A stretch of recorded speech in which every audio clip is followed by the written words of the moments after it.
Hello, everyone. Thanks so much for logging on to CBSDenver.com. She's Romy Bean. I am Michael Spencer. And Noah Fant, the newest member of the Denver Broncos, the team selecting him with the 20th overall pick in last night's first round. What do you make of the pick?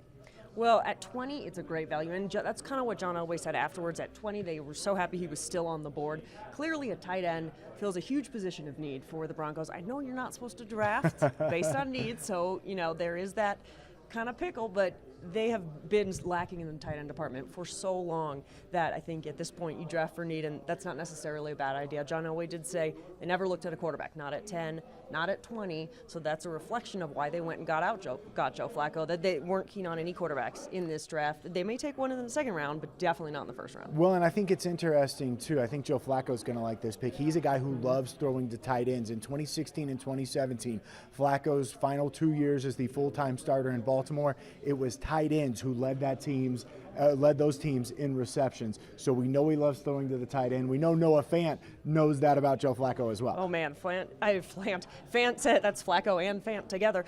He said that he thinks he's in the best position of any tight end in this draft going to Joe Flacco.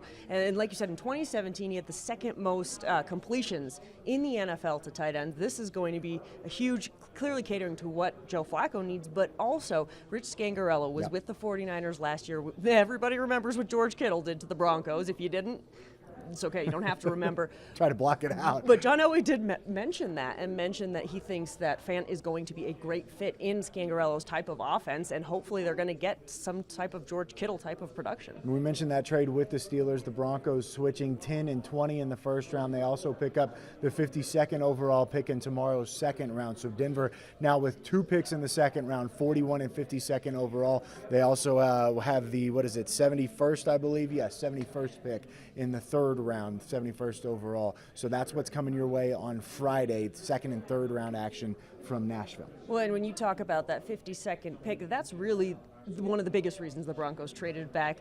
John always said they feel like tomorrow there is huge value. It's a huge day for them. And so the value of getting an extra pick in the second round for them trumped taking Devin Bush at 10. They felt like this was the best deal. So I'm really eager to see what they do tomorrow now that they have those picks, because John always said that's going to be like a really big day for them. My fingers are crossed for Dalton Reisner and Me Drew too. Lock. Wouldn't that be great? Well, I know you love your Mizzous. And Reisner, the local kid from Wiggins. I mean, what It's a great a win-win. story that I'll would take be. it. We'll see what happens. We'll, of course, have you covered right here on CBSDenver.com.